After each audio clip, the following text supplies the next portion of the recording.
আসসালামু আলাইকুম। আশা করি সবাই ভালো আছেন।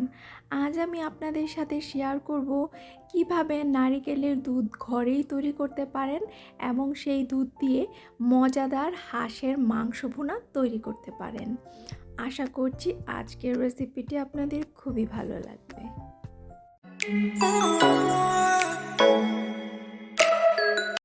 প্রথমে নারিকেলের দুধ তৈরি করে নিচ্ছি, সেই জন্য আমি 1 কাপ পরিমাণ এখানে নারিকেল কোড়া নিয়ে নিচ্ছি।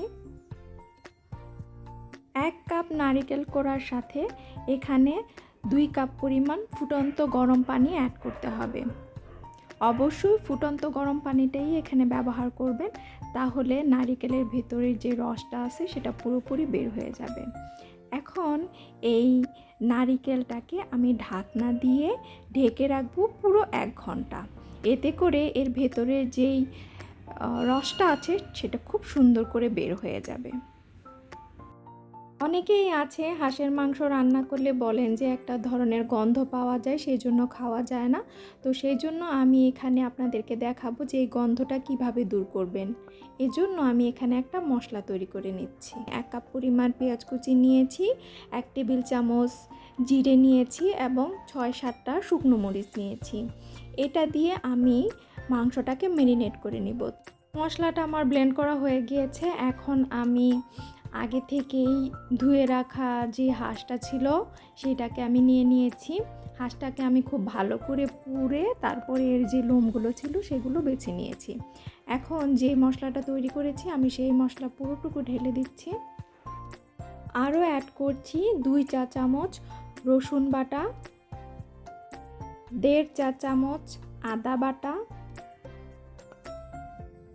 স্বাদ মতো লবণটা দেওয়ার পরে সবগুলো মশলাকে হাঁসের মাংসের সাথে খুব ভালো করে মাখিয়ে নিতে হবে। এতে করে মশলাটা মাংসের ভেতরে খুব ভালো করে ঢুকে যাবে। মাখানোর পর এটাকে ঢাকনা দিয়ে পুরো 1 ঘন্টার জন্য ম্যারিনেট করে রাখবো। এইভাবে যদি আপনার হাঁসের মাংসটা এই মশলাগুলো দিয়ে ম্যারিনেট করে রাখেন, তাহলে কখনোই আপনার হাঁসের মাংস থেকে গন্ধ বের হবে না। ফিরে আসছি 1 ঘন্টা পর। ফিরে আসলাম 1 ঘন্টা পর। 1 ঘন্টা পর আমি যেই নারিকেল কোড়া এবং গরম পানিটা ভিজিয়ে রেখেছিলাম, এখন সেগুলোকে খুব ভালো করে চটকে এর রসগুলো বের করে নিচ্ছি। খুব ভালোভাবে এভাবে চিপে রসগুলো বের করে নিতে হবে। আমি অবশিষ্ট নারিকেলগুলোকে এভাবে চিপে পানিটা বের করে সাইডে রেখে দিচ্ছি। ওগুলাকে আমি ফেলে দিব এবং একটা ছাঁকনির সাহায্যে একটা গ্লাসের মধ্যে দুধগুলো ঢেলে নিচ্ছি। রান্নায় চলে এলাম। চুলায় একটা পাত্র বসিয়ে দিয়েছি। এখানে দিয়ে দিলাম 1/2 কাপ পরিমাণ তেল। তেলটা যখন হালকা গরম হবে তখন এর মধ্যে দিয়ে দিতে হবে 1 টেবিল চামচ পেঁয়াজ কুচিটা দেওয়ার পর হালকা যখন এটা নরম হয়ে আসবে তখন এর মধ্যে দিয়ে দিতে হবে 5-6টা এলাচ, একটা দারুচিনি মাঝখান থেকে ভেঙে দিলাম, 4টার মতো লবঙ্গ, 2টা বড় সাইজের তেজপাতা মাঝখান থেকে ছিঁড়ে দিলাম। এখন এগুলোকে 30 সেকেন্ডের মতো একটু হালকা ভেজে নেব। ভাজা হয়ে গেলে এর মধ্যে দিয়ে দিব 2 চা চামচ হলুদের গুঁড়ো, 3 চা চামচ মরিচের গুঁড়ো। মরিচের গুঁড়োটা আপনাদের স্বাদ মতো দিয়ে নেবেন। আপনারা যে যেমন ঝাল খান ঠিক সেই পরিমাণই মরিচের গুঁড়োটা এখানে অ্যাড করবেন। 1 চা চামচ ধনিয়ার গুঁড়ো, 1/2 চা চামচ গোলমরিচের গুঁড়ো। এখন সবগুলো মশলাকে খুব ভালো করে কষিয়ে নিব যতক্ষণ পর্যন্ত এর কাঁচা গন্ধটা দূর না হয়। আর অবশ্যই মনে রাখবেন হালকা একটু পানি দিয়ে তারপরে মশলাটা কষাবেন, না হলে কিন্তু মশলাটা পুড়ে যাবে, সেই ক্ষেত্রে আপনার মাংসটা খেতে ভালো লাগবে না। তাই হালকা একটু পানি দিয়ে মশলাটাকে খুব ভালো করে কষিয়ে নেবেন এর কাঁচা গন্ধটা দূর না হয়ে যাওয়া পর্যন্ত। মশলাটা আমার কষানো হয়ে গিয়েছে। এ পর্যায়ে এসে আমি আগে থেকেই ম্যারিনেট করে রাখা মাংসটাকে দিয়ে দিলাম। এখন মাংসটাকে খুব ভালো করে কষাতে হবে। আর এ পর্যায়ে কিন্তু চুলার জাল মিডিয়াম টু হাই হিটে থাকবে। মিডিয়াম টু হাই হিটে রেখে এটাকে খুব ভালো করে কষিয়ে নিতে হবে। মাংসটা আপনি যত ভালো করে কষাতে পারবেন আপনার মাংসের স্বাদ তত বেশি ভালো হবে। অনেকেই আছে মাংস বেশি কষান না, সেক্ষেত্রে মাংসের মধ্যে কাঁচা মশলার গন্ধ থেকে যায়, তখন মাংসটা খেতে আর ভালো লাগে না। তাই দাঁড়িয়ে থেকে ধৈর্য ধরে তারপরে মাংসটাকে খুব ভালো করে কষিয়ে নেবেন। মাংসটা আমার কষানো হয়ে গিয়েছে, প্রায় 20 মিনিটের মতো সময় লেগেছে আমার মাংসটাকে কষানোর জন্য। আর মাংসটার মধ্যে যখন দেখবেন মশলাটা লেগে যাচ্ছে তখনই বুঝতে পারবেন যে মাংসটা কষানো হয়ে গিয়েছে। আর এ পর্যায়ে এসে পানি অ্যাড করে দিতে হবে। অবশ্যই গরম পানি ব্যবহার করবেন। মাংসে যে কোনো মাংস, গরুর মাংস, মুরগির মাংস, যে কোনো মাংস রান্না করার সময় অবশ্যই গরম পানি ব্যবহার করবেন। গরম পানি ব্যবহার করাতেই আপনার মাংসটা আর কাঁচা পর্যায়ে চলে যাবে না, তাহলে আপনার মাংসটা খেতে মজা লাগবে। তো আমি এখানে পানির পরিমাণটা একটু বেশি দিয়েছি, কারণ হাঁসের মাংসটা কিন্তু সেদ্ধ হতে একটু সময় লাগে, তাই পানির পরিমাণটা এখানে একটু বেশি দিবেন। আমি এখানে প্রায় 5 কাপের মতো পানি ব্যবহার করেছি।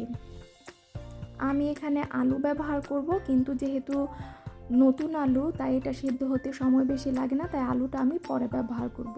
এখন এটাকে ঢাকনা দিয়ে আমি রান্না করে নিব প্রায় 1 ঘন্টার মতো। তবে এর মাঝে অবশ্যই এসে এসে উল্টে পাল্টে মাংসটাকে নেড়ে দিতে হবে, যাতে মাংসটা খুব ভালো করে সব পাশে সমানভাবে সেদ্ধ হয়। আর মাংসটা যেন খুব ভালোভাবে সেদ্ধ হয়, সেজন্য ঢাকনায় যদি কোনো ফুটো থাকে তাহলে অবশ্যই সেটা বন্ধ করে দিতে হবে। তো আমি কিন্তু প্রায় 20 মিনিট পর ফিরে এসেছি, কারণ কলিজাটা যে আছে সেই কলিজাটাকে আমি দিয়ে দিচ্ছি। এখন কলিজাটাকে দিয়ে আমি আবার ঢাকনা দিয়ে ঢেকে দিচ্ছি। চুলার জাল কিন্তু এখন মিডিয়াম হিটে থাকবে। ফিরে আসলাম আরও 20 মিনিট পর, তার মানে 40 মিনিট পর। এখন আমি যেই দুধটা তৈরি করেছিলাম, নারিকেলের দুধটা, সেটা দিয়ে দিলাম। আর নারিকেলের দুধটা অবশ্যই গরম করে দিবেন। এ পর্যায়ে এসে অবশ্যই গরম ব্যবহার করতে হবে। পানি, দুধ যাই ব্যবহার করেন না কেন গরমটা ব্যবহার করবেন, এতে মাংসের স্বাদটা নষ্ট হয়ে যায় না। দুধটা দিয়ে আমি একটু উল্টে পাল্টে নেড়ে দিচ্ছি। আরও অ্যাড করে দিচ্ছি 3টা কাঁচামরিচ। কাঁচামরিচটা দিলে একটা সুন্দর কাঁচামরিচের ফ্লেভার আসবে। এখন অপেক্ষা করছি বলক আসা পর্যন্ত। তো এখানে বলক চলে এসেছে, এই জন্য আমি আলুগুলো দিয়ে দিচ্ছি। যেহেতু নতুন আলু তাই আমি একদম লাস্ট পর্যায়ে এসে আলুটা অ্যাড করছি, যেন আলুটা ভেঙে না যায়। ভেঙে গেলে কিন্তু মাংসের স্বাদটাই নষ্ট হয়ে যাবে। আলুগুলো দিয়ে আমি মাংসগুলোকে উল্টে পাল্টে একটু নেড়ে দিচ্ছি এবং আলুগুলোকে একটু ভেতরে ঢুকিয়ে দিচ্ছি যেন আলুগুলো সেদ্ধ হয়ে যায়। এখন ঢাকনা দিয়ে এটাকে রান্না করে নিব আরও 20 মিনিট। চুলার জাল অবশ্যই মিডিয়াম হিটে থাকবে। ফিরে আসলাম 20 মিনিট পর। আমার মাংসটা কিন্তু হয়ে গিয়েছে, দেখুন আলুটাও খুব সুন্দরভাবে সিদ্ধ হয়ে গিয়েছে। তো টোটাল আমার এখানে কিন্তু 1 ঘন্টার মতো সময় লেগেছে মাংসটা হতে। আশা করছি আজকের রেসিপিটি আপনাদের খুবই ভালো লেগেছে। ভালো লাগলে চ্যানেলটিকে সাবস্ক্রাইব করে পাশেই থাকবেন। ভিডিওটিতে লাইক দিবেন, কমেন্ট করবেন, শেয়ার করবেন। আজ এই পর্যন্তই। পরবর্তীতে আবার নতুন কোনো রেসিপি নিয়ে হাজির হব। সেই পর্যন্ত ভালো থাকুন, সুস্থ থাকুন। আল্লাহ হাফেজ।